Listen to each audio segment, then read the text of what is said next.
Welcome, everybody, to the second session of our Tuesday afternoon networking series. We're quickly approaching the end of 2021. Halloween is 1 week away, and the holiday season will follow soon after. This weekend will be the perfect time to fill up on candy, but right now is a perfect time to fill up on knowledge. And I know that's exactly why we're here today. My name is Coco T.A.N. I'm a realtor with Keller Realty in the San Francisco Bay Area. Usually, the holidays are a little slower time for the home sales, but as of today, the market shows no signs of slowing. To stay up to date with my newest listings, be sure to scan the QR codes behind me from my YouTube, WeChat, and WhatsApp. They're not just Halloween decorations, they are really working. Give it a try.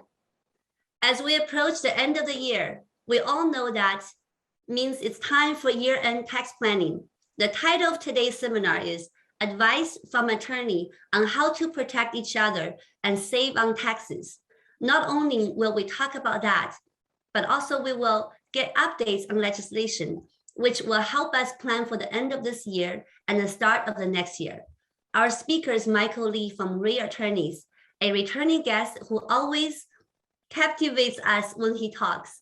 He's a managing partner of a premier law firm specializing in estate and tax planning. Besides doing wealth management for high net worth clients, he's also a professor at Santa Clara University Law School. Michael has been closely watching legal developments. In previous T.A.N seminars, he has given us lots of predictions for things that have the potential to change. Until now, things have not been clear, but today he's excited because things have started to firm up and become clear. Michael is here to tell us all about the tricks as well as the treats. Hello, Michael. Welcome back. Greetings, Coco. It's a pleasure to be back. Thank you so much for the kind introduction. Thank you so much. So what are you planning on dressing up as for Halloween this year? Well, I always go as the same costume. And I actually have a costume when I studied years ago in the UK. And it's the costume of what's called a British barrister, a British lawyer. And it's basically a black robe and it has the white collar piece. But the funny thing is, in the US, nobody knows what that is. And I always get guessed that I'm going as Quaker Oats from the oatmeal box. So I go with the same thing and it always gets misidentified, but it's a lot of fun. Speaking of the same thing, huh? So last year I was a mortgage broker, but I think this year I will dress up as a loan officer. Yes, I know. It's sometimes our creativity needs maybe some more pizzazz, but we try our best. Sounds good. So today, what do you want to share with us? Oh, well, we have a lot of interesting things to talk about. Actually, that's the thing today. We have actually maybe too many things to talk about, but we'll get through them. One of the things that we can start out with is I know everyone had a nice meeting, I think about 3 weeks ago regarding contractors. We could talk a little bit about that. There was some refresh about the contractors. The other thing that we can talk about, which I think is really a great focus, is that Congress has maybe not done anything, but we have at least some clarity on many of the things we've been talking about all year. Especially, I know we had our seminars during the summer, and I said, well, I'm not really sure what's going to happen. In April, American Families Plan said this, but then the Biden campaign said that, and then there was no bill in Congress, so we didn't know. Well, now we know. So now we have a substantially clarified understanding of what is going to happen.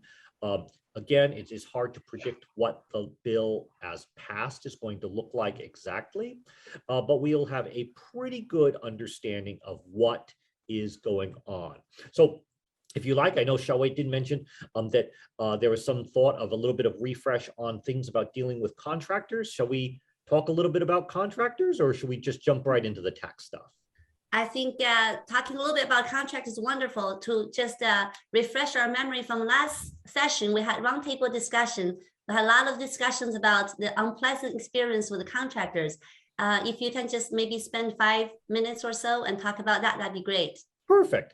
Yes, this is a great thing. It was something from Xiaowei's experience as working for the Chinese Contractors Association, and working with this industry. And this is one of those that is somewhat of an it's always a challenge whenever one has to use a contractor, and it can be a great relationship between homeowner and contractor, property owner and contractor, and then sometimes it can sour.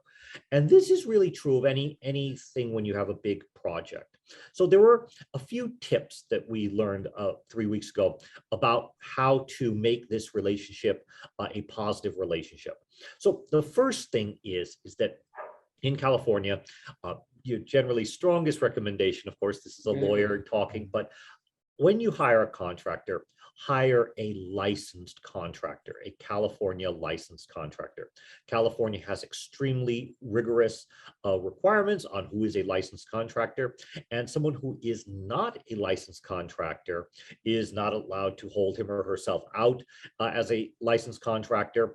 And the reason for this, why we want people to be licensed contractors, is because the Contractor State Licensing Board has a level of basic quality that they try to achieve. If there's an exam, they have to qualify for it. They have to have bond.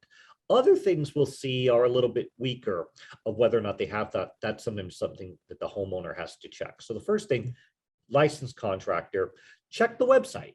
You could go to the California Contractor State Licensing Board website, take a look, verify their information.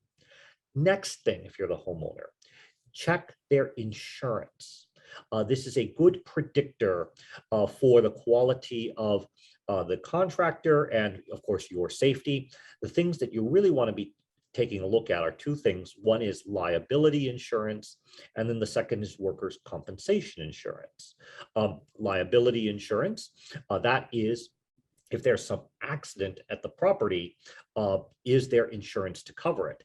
This is something generally I always recommend if one's going to embark as a homeowner on a renovation project. One of the things that one wants to do in addition to working with their contractor is talk to their insurer, talk to your insurance broker or insurance agent and say, I'm going to have some work done on my property. Is there anything that I should do in terms of liability insurance or workers' comp rider that on my own insurance I can doubly insure? Because again, the funny thing is that what solves problems are insurance company checks. So the contractor should have it, and can be helpful for the homeowner to have it. Liability insurance is generally very important for the contractor to have. The second thing is, of course, workers' compensation insurance. Why is workers' compensation insurance important? Or if you own a business, this can even be, if you're helpful hint, even if you're just a business person that's not involved in contracting. If you are a company and you have an employee and you have workers' compensation insurance, of which you are required in California to have, California law requires it, and actually it's a criminal offense to not carry it. If you have workers' compensation insurance and the employee gets injured, they cannot sue you. All they can do is go to the workers' compensation insurance program and they seek relief from the workers' compensation insurance program. So it's very, very, so while it is somewhat costly, it can be very, very useful in that I've had a company, there's a shipping company, carried workers' comp. Somebody got injured, they sued them. They just called the workers' comp company. They hired the lawyer. They said, you can't sue us. You just claim over here. Got them medical care, got them a check, got rid of them. It was very, very good. Business owner didn't even have to bother.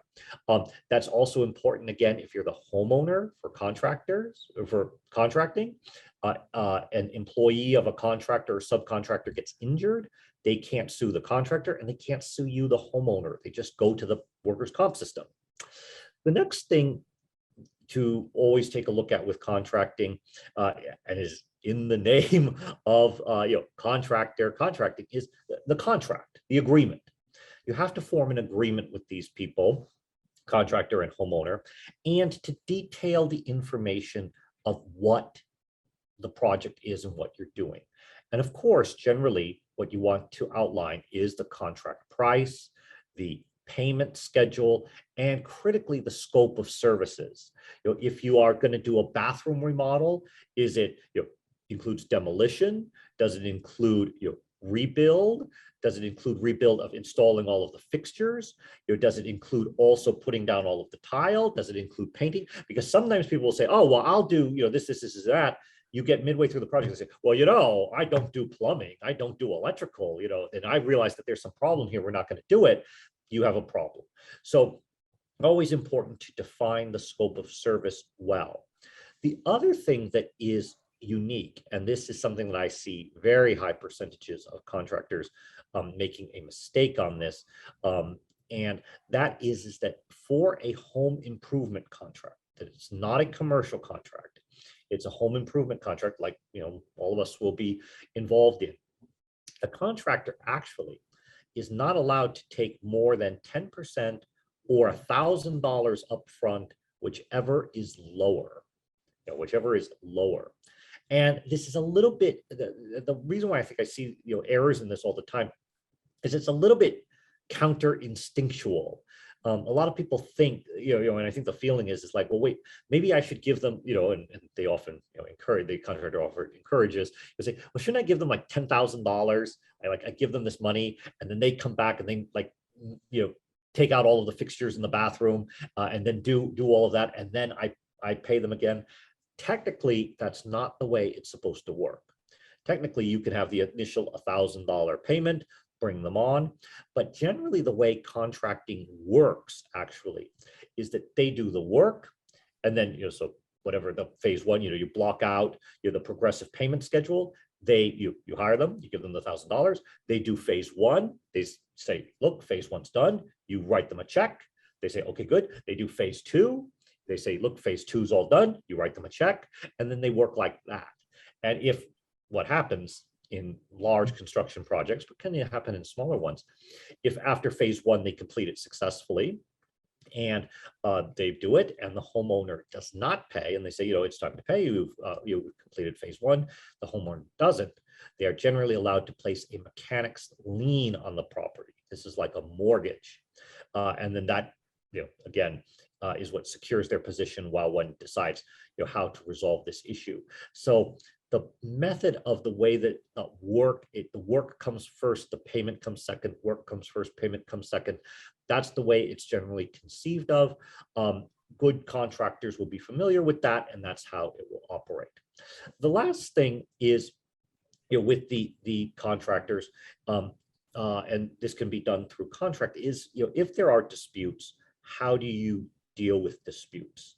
And two things, one of the things that I'm very fond of is, one of the things is having some mediation before one jumps into the more aggressive options, trying to have a sit down together.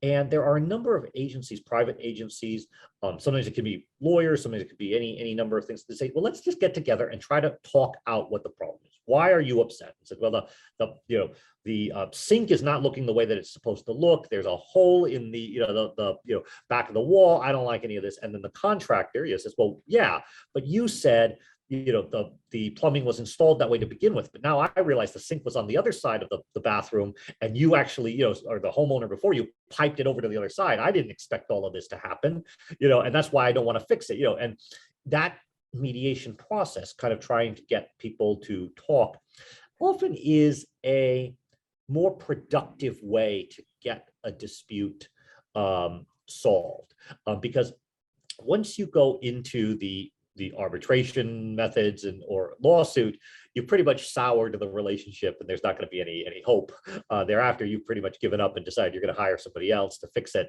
and you're going to seek damages. How do you do that? If you have in the contract, if there is an arbitration provision, arbitration is a private court. You either go to the American Arbitration Association, or you go to Judicial Arbitration Mediation Association, JAMS. You can go to either of those. Those are very fast. They are sometimes somewhat expensive, but they are very fast. California Superior Court in Santa Clara is really, really slow if you file an ordinary lawsuit.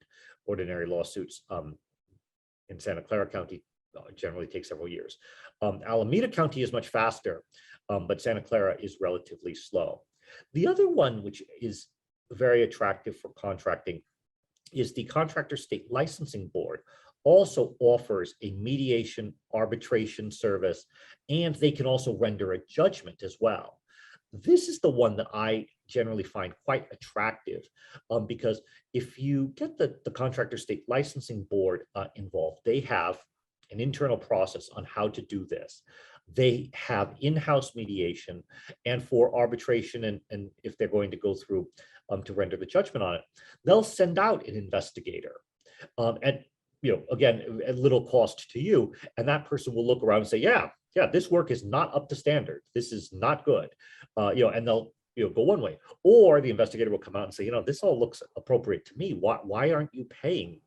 I'm got to tell you, homeowner, this looks all right. This is up to code and up to what a work person like manner would build this out to. Where should we go? I've generally found the CSLB internal system to work quite well. So that's, in a nutshell, very fast, sort of 5 things to think about with contractors. It's a lot. The reason why I did want to keep it a little bit brief, it is not an area that I generally practice. I'm happy to give a little bit of advice and experience on it. But my job, I'm an estate and estate tax lawyer, so I tend to stay out of contractors' arbitrations. I haven't done major arbitration for things like that for a good long time. That I used to do arbitration for years for maritime insurance for maybe almost 15 years ago, representing boat insurers for major cargo ships. But for this is somewhat specialized, but wanted to convey that information because knowing a little bit about these 5 things: license, insurance, contract, and the dispute resolution can potentially save a lot of trouble. So I think that is a good intro, and I may, if I kindly can, I think I'll pivot to what I know best over on the tax side, if that all is workable for you. That's wonderful. Yeah, that's great information for the session we had last session. Yeah. But now let's learn new things here. Great. So pivoting over to the area of estate tax and trust planning and where taxes are, I'm happy to provide the information that things are happening. The news is in, but the news is bad. So it's good and bad depending on which way you look at it, because we did get some clarity. Of course, this is us from the law firm. First is a report of what's happening. So what's happening? What's going on in Congress? And I know this is kind of, again, thinking about Halloween, this is kind of opening a door that may have scary things inside of what's going on in Congress. You're going to get some unpredictable things there, but let's open the door and let's see what's going on in Congress. Right now, as of today, end of October, the process is pretty messy and unpredictable about what's going on in Congress. But we can distill it down to 2 things. There are 2 things that are floating around in Congress that are of very significant import for the taxation of income taxation and for taxation of estates. And it really has to do with 2 particular bills. And so if you're all watching the news and you're sort of hearing about these bills and what they're called and what they're up to, it's these 2 things. One is, they call it the infrastructure bill. And the other one is the budget reconciliation bill, often called the Build Back Better Act. There's lots of B's, I guess, Biden, Build Back Better Act Biden. They have all of these things. And the 2 bills, the infrastructure bill is the smaller one. That is a more minor bill in terms of taxes. That bill is basically about infrastructure, fixing rail lines, fixing bridges, fixing dams, fixing airports, all of those sorts of things. That bill has, as I mentioned, minor tax changes. A little bit about reporting for brokers, for securities brokers, I'll almost guarantee none of us on the call are going to have to deal with that because you'd have to be a securities broker. It has a little bit about cryptocurrency reporting. So if this passes, the requirements to report cryptocurrency transactions, Bitcoin, Ethereum, your dealings on Coinbase, all of that stuff, there will now be some rules on how you need to report that annually on your 1040. So there will be some rules about crypto reporting. If you don't deal with crypto, you don't have to deal with it. And then there's a little bit of fun stuff about this employee retention credit, which again, unless you're a large employer, you don't really have to worry about. So the infrastructure bill is kind of in terms of taxes, not really that significant. And there was a thought in Congress that said, well, it's a nice, nifty little package. It has, fixed roads and airports and all these things. This will just slide right on through, stamp, stamp, stamp, House, Senate, boom, on the president's desk, signed, goes into law. We'll see. That didn't happen at all. Why? Because of this second bill. The second bill, the Build Back Better Act, the Budget Reconciliation Bill, this has really, really major tax changes in this. And the major tax changes are to the capital gains tax, the rates, individual ordinary rates, qualified small business reduction, the qualified small business exemption, corporate tax rates, and a lot about decreases in estate gift tax exemptions, a lot of changes about how the estate tax works. It also has, and this has been getting a lot of flack recently, it also has a very controversial provision that basically deputizes all banks as mini IRS agents. And it basically says agents as per transaction over $600 is reported automatically to the IRS. And the IRS will basically, just like you receive, your 1040, your 1099, your 1098, your W-2, your K-1, the banks will then report all of your deposits over $600, and the IRS will compare it. And if your deposits are higher than what you report on your 1040, you're going to get a letter. It is very that part is particularly controversial because the banks don't like it, and general public not too fond of it. So there is a lot in the budget reconciliation bill. So we'll go here on to what is actually in the second bill. Let me just talk about strategy a little bit here, or why I mentioned these two bills and why watching the news want to keep track of kind of what's going on. The thought was that the infrastructure bill would pass first, just flip right across, and then that's going to get some arguing and all of that. That one will go second. The size of the budget reconciliation bill was the $3.5 trillion, the largest bill ever passed in U.S. history. There was some thought that okay, it will get whittled down, things will go in and out, but then that one will go second. Due to some clever wrangling in Congress by the more progressive side, they somewhat flipped the order and said, we're not going to vote on the infrastructure bill until we pass the budget reconciliation bill. So because of that, both of the bills are kind of log jammed in Congress. They're both kind of stuck. And the bottom line of this, naturally, you probably listening to this and say, wow, Mike, this is like crazy confusing. What do you mean by all of this? I basically mean this is, as of this year, as we'll see, maybe both of these will pass. I kind of doubt it. I think it will be a little bit hard to pass both of these, maybe quite a bit tougher. But one of the key things that I introduce with this is that the key thing to think about is the effective date. And this is going to be particularly true for things like the estate and gift tax planning. So for the estate and gift tax planning, as we'll see in a moment, the effective date for the Build Back Better Act is January 1st, 2022. Why is that important? That means we have a clear road for November and December 2021 to do planning. They're not going to make the bill retroactive to 2021. Although in committee for the Budget Reconciliation Act, they did want to make the estate tax exemptions retroactive to the first of this year. That got shot down. That's not in the bill. So the good news is that for large estates planning to use that $11 million exemption, still on the table for the rest of this year with quite a bit of safety that we won't have retroactivity. So let's take a look at the Build Back Better bill. Let's take a look at what's actually in here. Again, the Build Back Better Act is not law yet. It is proposed. It is floating around Congress. Effective date looks to be January 1st, 2022. It will depend on Congress being able to pass this.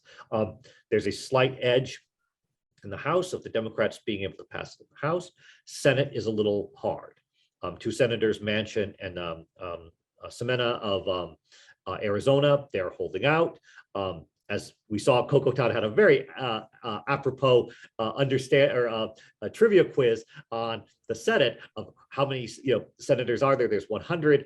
Who's in control of the Senate? Well, it's actually 50-50 right now. But the vice president casts the tie-breaking vote. So actually, the Democrats have a slight razor hair thin edge there, and that's what we're talking about. That trivia is actually. Not just trivia, actually, it's critical for how this is going to actually operate going forward. If they can hold the House together and then the Senate, and then perhaps use the tie-breaking vote of the vice president, this will pass. If they can't do it, it won't. We'll have to see. So what's going to be in there? Number of things, not so great. Long-term capital gains rates look like they're going up. Look like from 20 going up to 25, the 3.8% Obamacare Affordable Care Act surtax, that's going to be in, and it looks like there may be a 3% surtax above that will be added. So we're looking potentially at capital gains tax rates 31.8%. Thing to remember, asterisk by this, we say, oh, that's bad. Thing to think about, coming January 2022 is, if you want to sell something, start thinking about charitable remainder trusts. I think charitable remainder trusts will probably come back quite a bit if we have high capital gains rates. That's what it was like before, probably like that again. Ordinary individual rates going up. 46.4 for ordinary income that's married filing jointly. You can take a look at the tables for other rates, but rates going up. Qualified small businesses, the qualified small business exemption, that looks like that's going down. If you have a closely held business and it qualifies as a qualified small business, you used to be able to take a deduction of $10 million when you sold it. So if you sold your qualified small business and you were a C Corp and you held it for 5 years and you did all of these things, and you sold it for $9 million to Apple or Intel, you could take the $9 million and you paid zero capital gains tax. If it was a qualified small business. That will likely change, or that is proposed to be changed. Under this act, the deduction, instead of being 100%, would be 50%. And the balance of the, let's say the $9 million, the remaining 4.5 would be taxed at a higher rate, generally 28% rather than the 25% rate. So qualified small business is going to work differently. Corporate rates likely go back to the graduated rate system instead of the flat rate system that we've had recently. Rate could be as high for C corporations, 26.5%. So that is up. Because it's a graduated rate, you'll get it rates 18% for 400,000 and up. But again, most C corporations, you're probably having fairly substantial income. You may be in the high rates. What is really, really critical for me, and in the space where I practice most, is the estate, gift, and generation skipping transfer tax.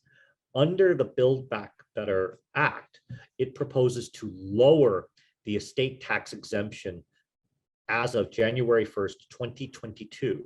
So as we talked about earlier this year, in summer and during those times, and we were saying as well, the Tax Cuts and Jobs Act was going to lower it to 5 million as of 2025. Build Back Better says it's going to be lowered within 2.5 months, January 1st, 2022. So for any family or any person who is a high net worth, high gross worth individual, right now, presently, one would really want to begin thinking about, do I consider using the $11 million exemption? Do I consider irrevocable trust planning? Do I consider gifting right now rather than waiting for some time in the future, because the future may not work? And one of the key concerns that as a planner I have is for clients that, let's say, January 5th, say, Mike, I want to do an irrevocable trust. I want to gift the $11 million. Build Back Better hasn't passed yet. I want to do it. I say, ooh, friend, I feel a little uncomfortable because the Build Back Better Act, while okay, January 5th, it's not passed as of January 5th. The way the Build Back Better Act is written, if it passes late January, February, March, April, it's retroactive. And what could happen is that our transaction that we do in January may get changed by law passed in February or March. And that is not predictable. And again, thinking of Halloween, Halloween is not a holiday that estate planners like, because we do not like surprises and we do not like unpredictable things. We like things that are nice and predictable. So we're big Arbor Day fans. We're big Flag Day fans. Even 4th of July, we don't like anything fireworks. We don't like anything exploding. We like it nice and calm. And that's the thing that we have to worry about for this estate gift tax, is that right now, for the next 2 months, really good time to plan. If one's considering to do it, you better do it. If you're on the fence, start really researching it out, start working with us really early, because waiting can be very, very risky. Is because there is live legislation in the House floating around that will undo your plan. And that can be really, really a big problem, because if one does an irrevocable trust, one utilizes the exemption and realizes you do not have the exemption, that's bad. And I was on with a tax planning group, out of Washington, D.C., and they were analyzing the law, and they said, yeah, if you do, let's say a husband and wife, you do, $23 million gifting, and you have the law change on you, and that is now subject to gift tax, that's bad, like Chernobyl bad, was the attorney mentioned. I said, we all agreed that's Chernobyl bad. That's meltdown situation, because you will have transferred $23 million, of which only 12 will qualify for exemption, and the remainder will be subject to a 40% rate unless you undo it. Really, really, really bad. So again, consider now. Going forward, this is highly, highly technical, but I want to throw it out there. One of the other things that I just wanted to outline for the Build Back Better Act, it also causes a lot of problems for the future use of irrevocable trusts, because it will really begin to make the grantor trust a relatively tax useful irrevocable trust, where the taxes flow to the grantor and are not taxed at the trust rates. It will make that relatively unworkable. So going that direction, if the grantor trust does not work so well, planners are going to have to be extra creative, and it's going to have to be much more complex how to move estate assets. The other thing is valuation discounting. There's a technique for getting assets into irrevocable trusts called valuation discounting. That the Build Back Better Act also tries to put the kibosh on that as well. So for estate tax planning, the rest of this year, very, very good time to do estate tax planning if one is in that bracket. If not, no need to worry. It's still a good time to begin planning. And in fact, October is estate planning awareness month. So it's always good to begin thinking about estate tax planning. But for large estates, one generally needs to be careful. Two things is, one is, again, the law is going to change. You may not be a large estate now, but if it's 12 million, you maybe are a large estate. And then these alterations in the operation of some irrevocable trusts, that's going to cause some reduction in creativity and reduction in flexibility of what planners are going to be able to do. So that's estate tax planning. Thinking about this is, again, as we always kind of mention, we mentioned a lot of these planning issues, a lot of changes in the law. 5 considerations to think about that I always want people to think about. Everybody on our seminar today, everybody should think about, number 1 first, do you have your estate plan set up? Do you have will, trust, power of attorney, a healthcare directive? Do you have a plan? I still frequently see clients, sometimes get cases, probate cases, where there is no plan. And it's always kind of a nightmare, because I have to do the probate cases, and it always feels like a tax on the uninformed, because administering the case through probate is very is costly and inefficient. The second thing important to remember is your plan current in 2 different ideas. One is date-wise. Really, any plan that was created prior to 2013 is really woefully outdated in terms of the estate tax. The estate tax changed massively in 2013, changed again in 2017, but not so much in a way that changed the construction of trusts. But things older than 2013 are quite outdated. The irony with this, which is kind of funny, is and I see a lot of misconception. The better your trust was, the fancier lawyer you went to prior to 2013, the more outdated your trust is today. People say, Mike, why is that? And the reason is this: the higher quality, or the more sophisticated or fancier lawyer you went to prior to 2013 likely was drafting in an era of very, very restrictive estate tax and very low exemptions.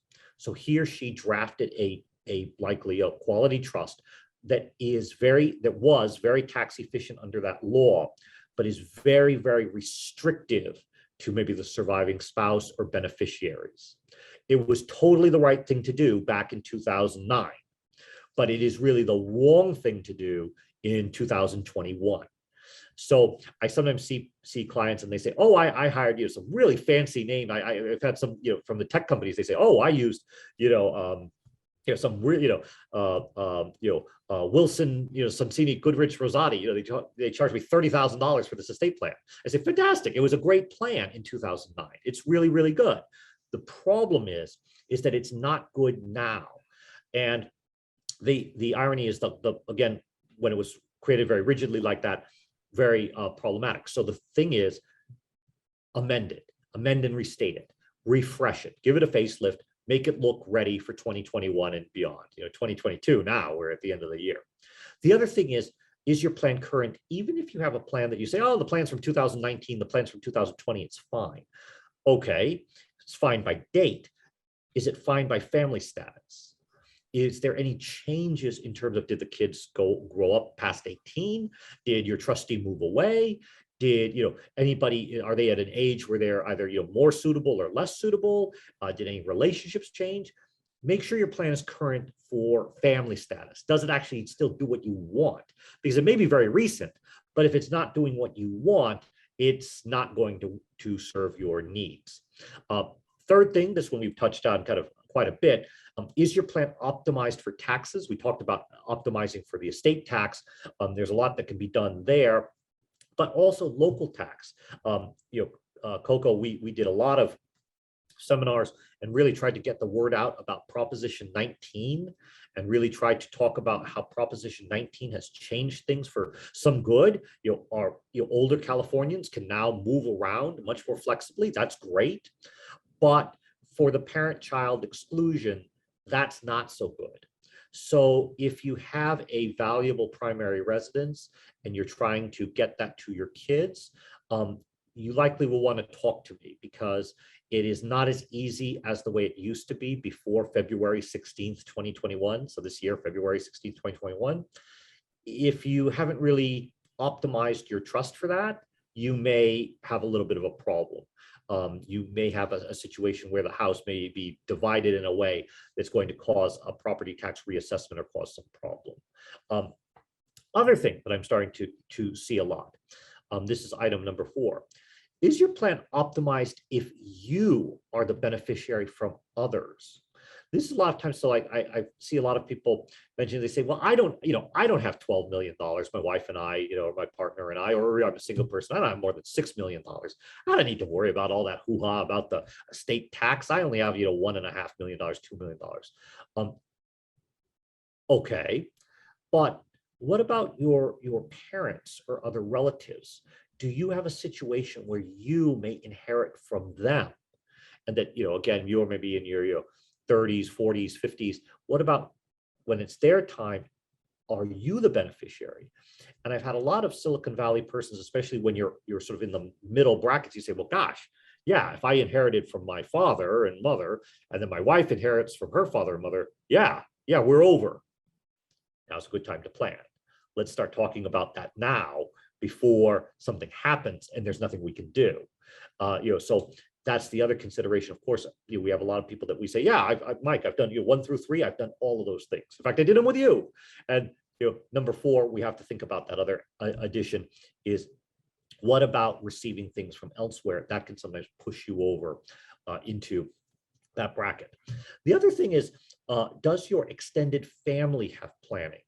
This is something that I see all the time. And I had a matter, which I think I talked about earlier this year but it was kind of a wake-up call on this about extended family having planning. A lot of people think, well, I need a lot of money to do estate planning, or I need to be a really wealthy person to do that. I don't have that, or my brother, my sister, my father, or something. They don't really have anything. They don't need planning, and that is not correct, and also can cause some significant trouble, because if you have a $50 million estate, even if you have to pay, 40%, in estate taxes, you're still going to end up with $30 million bucks, and 30 million or 50 million, you're really not going to notice the difference. But if you have 500,000 and it's 500,000 or 300,000, you notice it really quickly. That's a really day-to-day noticeable difference.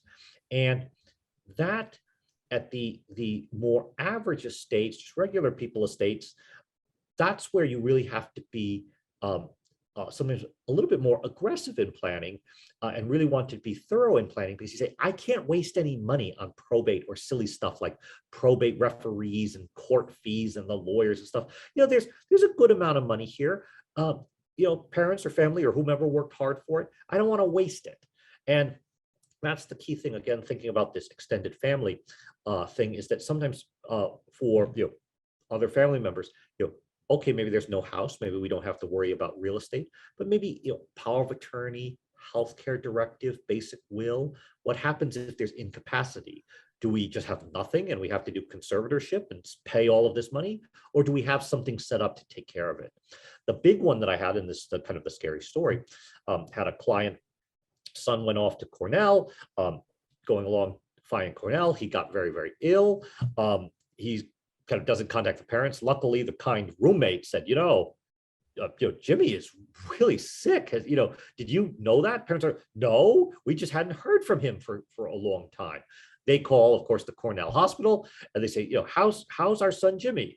And they say, we can neither confirm nor deny that a Jimmy exists in our hospital. There is no documentation that allows this, us to disclose this information about an adult who's over 18 to you. Goodbye.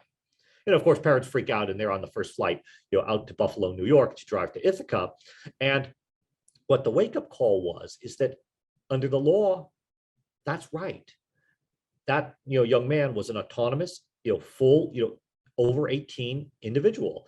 His parents did not have an automatic right to understand his, to talk about his healthcare, to get informed about all of these things, unless there was a consent. Because one way is you say, I'm the parent, I should be involved. But then the other way is, well, maybe he went out to Ithaca to be away from you, and he's over 18.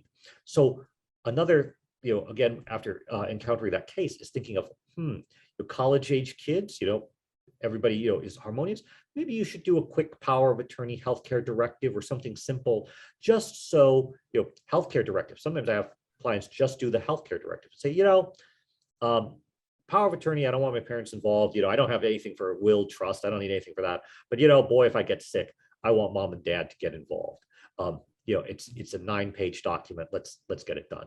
And let's have it in there, because that was one where, working with, fairly panicked client and working with, Cornell Hospital and trying to figure out, how do we actually get involved in this? The law of New York is different, so there's all kinds of complexity.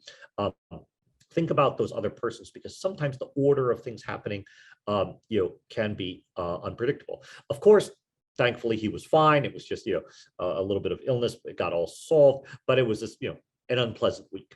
So that's the considerations for estate planning. Just one last thing to refresh on. We're not going to spend too much time on this because I'll kind of open up for a little bit of light questions at the end. It's just a little bit about Prop 19, because I still get this almost bi-weekly. Prop 19 passed and it's the law and we're stuck with this.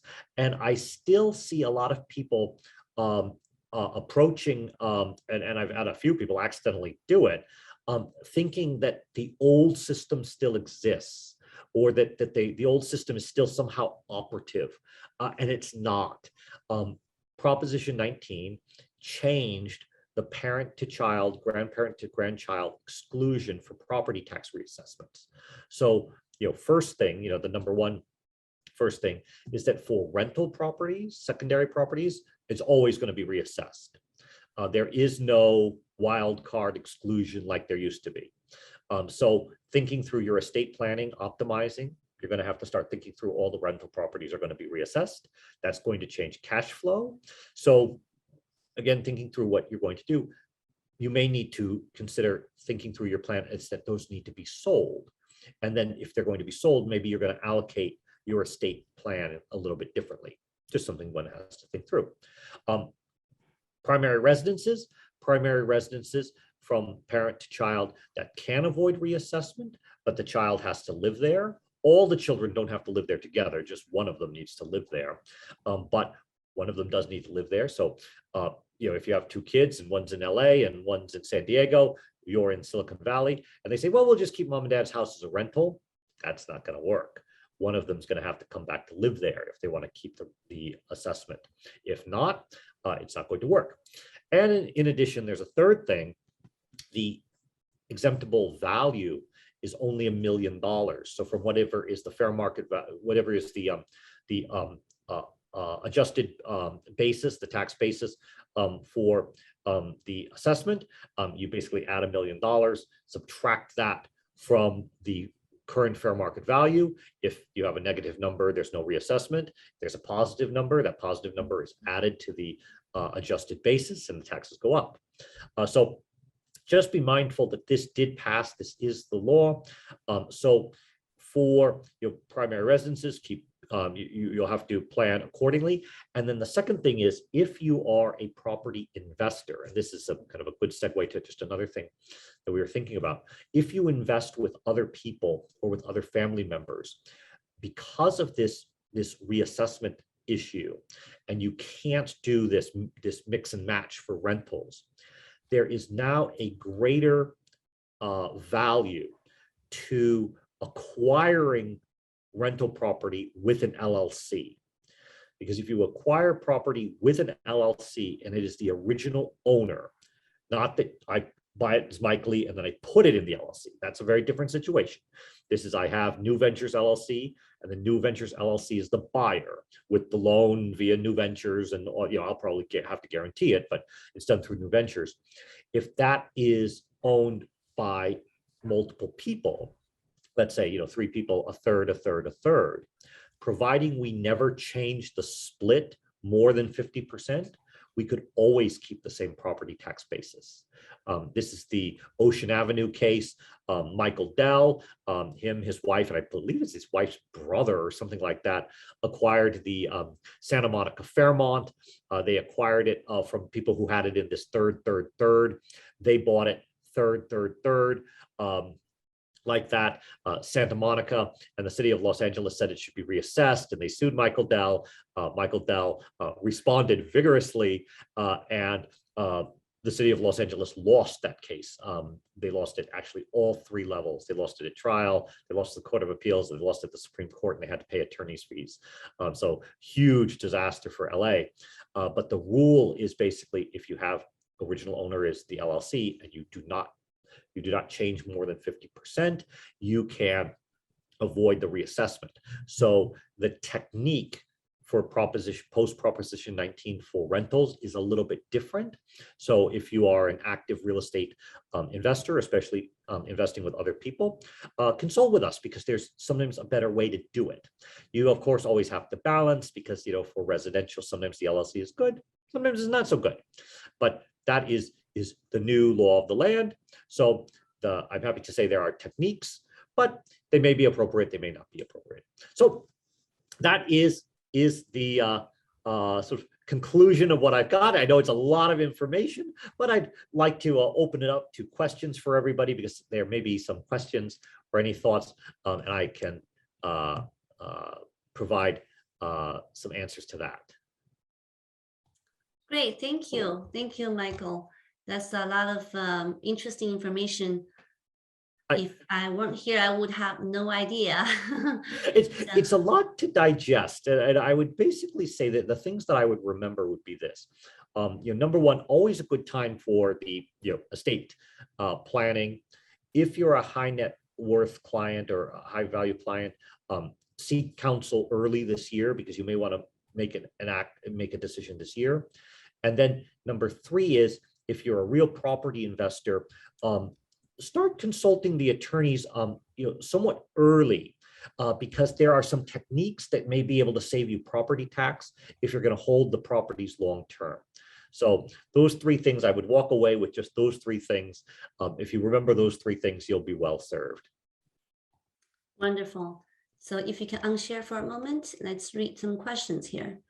Yes, and someone I think put a question I'd be happy to answer. This was kind of an easier question about on the change for the SALT tax, the state and local tax cap.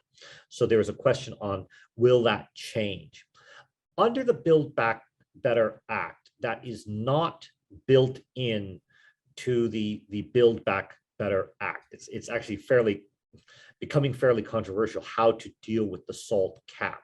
So that is basically, what is this? What is the SALT cap? In the 2017 Tax Cuts and Jobs Act, the Trump administration was very clever. And one of the things that was fairly clever was while they were, basically lowering taxes and lowering federal revenue, they decided to stick it to some states. And by sticking it to some states, they said, well, we're going to have a limitation, a cap on the deductibility of state and local taxes. Of course, many red states, Florida, Nevada, Wyoming, Texas, have very low to zero state income tax.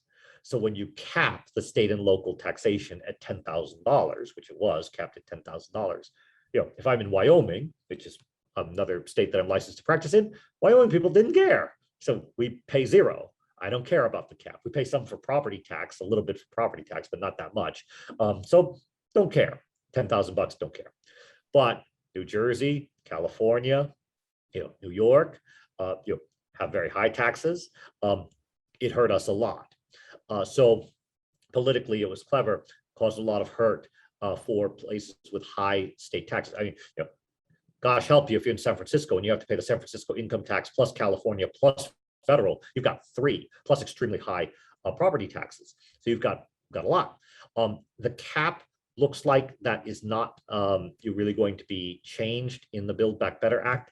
There is a proposal, I forget the proposal, AB something or other in California to try to create a workaround for this SALT cap. We won't really spend so much time about it. I have some concerns about that. There were thoughts about this when it passed in 2017, and the IRS was pretty vigorous about really challenging states that were doing this. So I would say that's an interesting idea, but it will be, in practice, it's a little bit too early to say how that would shake out, if that will really work. Okay. I actually got quite a few questions, so we disabled the function to be able to type to everyone for security reason. So please type your questions to all the co-hosts and then we can get them answered. So the next question is the capital gains increase only applies to the amount over $1 million. Is that correct? It's going to be graduated. The highest rate will be amounts over $1 million, but there's a general proposal that the rate bracketing is going to go up, so that the highest rates will be the amounts over $1 million, but the 3.8 surtax, now it only kicks in if it's over 200,000. That will likely be automatic. So the general understanding is that it's going to shift up by a margin for everything. Okay, great. And does the Proposition 19 only apply to investment properties in California or other state as well? Only California. That's the California proposition. It's a uniqueness of California. You'll have to take a look at your individual state, and the states vary wildly on what happens in these situations. Some states, unlike California, so like we're kind of, I was talking to another attorney and say, oh, this Prop 19 passed, will we, reassess it, at, when someone passes, passes away. And the attorney laughed and said, in our state, we reassess yearly. We never get to keep the property tax base. We reassess it every year. It goes, if your property is going up, your taxes go up. If your property taxes are, the value is going down, it goes down. So we're kind of, while Prop 19 not so great, a lot of other states kind of have it worse. I agree. That's what I heard too, because a lot of people invest in outside California, and that's actually one of the things you have to watch out for. The property tax actually it's not like based on the purchase price, it's being reassessed every year. And not predictable. So your cash flow, your analysis of cash flow is maybe okay this year, and it may change over time. California is more predictable. Except California is predictably low. that is also true. with high property prices, the entry is tricky. That's right. Yeah. So next question, I think I even have an answer, but I gave it to you. So they said, my primary house is more than $2 million on market right now. If I add my son, would this trigger reassessing? Oh, if you add the son, I'll start out with a preference, which I probably should have said before I start. Our conversation is for academic purposes, academic and entertainment purposes only. I'm not dispensing firm legal advice. This is for our learning together, and thereafter, if we want actual advice, contact me and we'll give firm advice. But for academic purposes, I would say this for this hypothetical: adding the son to the property right now may not necessarily cause a reassessment. And the reason is because if you were adding just half of the title, it would really be at most, if the value was 2 million, it would be 1 million. So if it is 2 million and it is 1 million exactly, that would fit into the exemption. So you would transfer the title 50% to son, you would then claim the $1 million exemption, and then that would complete the transfer. You likely wouldn't have that issue. You would owe a gift tax return. So you would have to file a federal gift tax return to disclose the transfer along with all of the deed work. So that potentially is viable. But like what I mentioned to everybody in the Prop 19 era, that also means that your son is on title. So that means that you'll need his consent to sell. That also means that the step up in basis is lost for half of the property, because if he inherits it, the step up in basis will happen on your half, but not happen as his. And because he is half owner, if he has any liability due to automobile accident, gets sued, or wife decides, you know what, I'm not satisfied, and you go through a divorce, you're going to have an issue. It's separate property, but initially, because it's acquired by gift, but it gets complicated if he holds it for a while. So the bottom line of that is that on its face, the transaction seems okay if we accept all of those assumptions as 2 million even, and then 1 million, but there's a lot more going on. So if I was counseling you directly, I'd say we have to look at maybe 7 more things before we decide that that's an okay idea. Well, that's amazing. That's why we always need to consult a lawyer, because I almost gonna say that definitely will be reassessed, because and anytime when you add somebody who is not a spouse, and then my understanding is you always have to get reassessment from the county. But this is eye-opening to hear your answer. Like with the parent to child, if you're parent to child, and it used to be really loose, like it used to be, anything goes for parent to child. Now it's very restricted. You have to compare values. You have to be, worried. And then you're totally right, though, where people make terrible mistakes in this, especially with estate planning.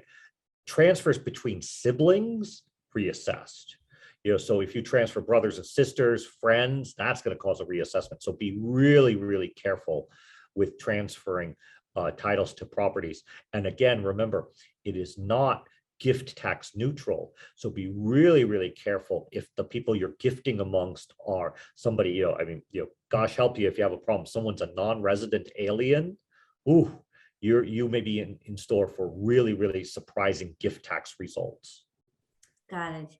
So the next question is, if you inherit your parents' house and the assessed value is step up per Proposition 19, what becomes to be the structure's basis for depreciation?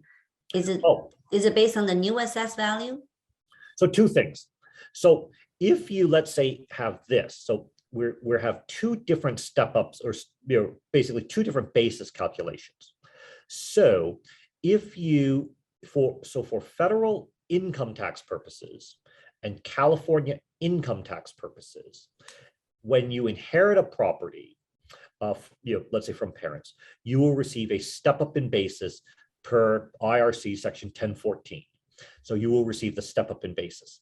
That basis will be the depreciation basis. That's good. You can do depreciation again if you rent it.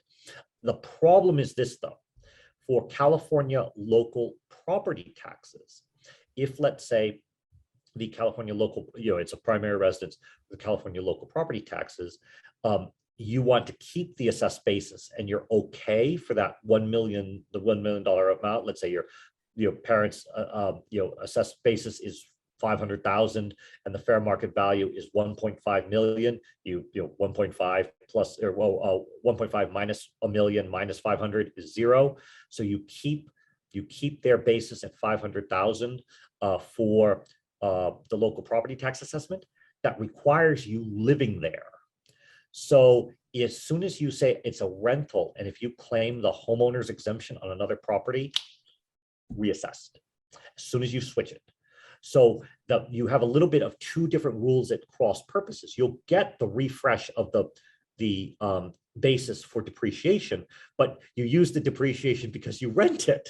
But then as soon as you declare it as a rental, you lose the low basis for property tax purposes. So these things fight a little bit. So that would be something, it would take a little bit of analysis, because they're two different taxing systems, 2 different rules. It's very sophisticated. Now I'm taking the last question. Yeah. So if I move to Nevada and my rentals are still in California, how will that affect my estate? A couple of things. 2 things that are good about this question. The rentals in California are still in California. They are still subject to Prop 19.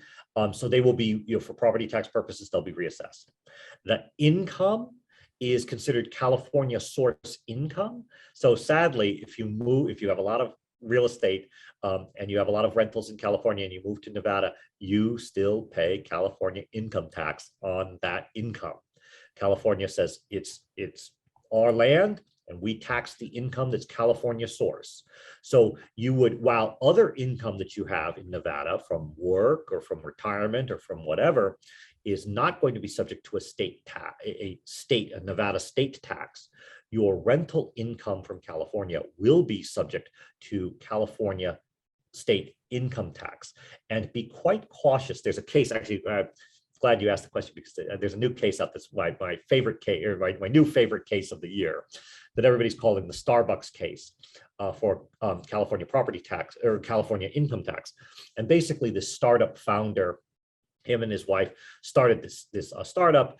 It was really valuable, and they were preparing to sell the company, and the tax lawyers and I'm not even sure tax lawyers, probably not tax lawyers. So somebody basically they did the calculation. They realized, like, wow, we're going to have to pay the highest California rate. That's 13.9%, by the way. The highest rate is 13.9. Most people are in the 9% bracket.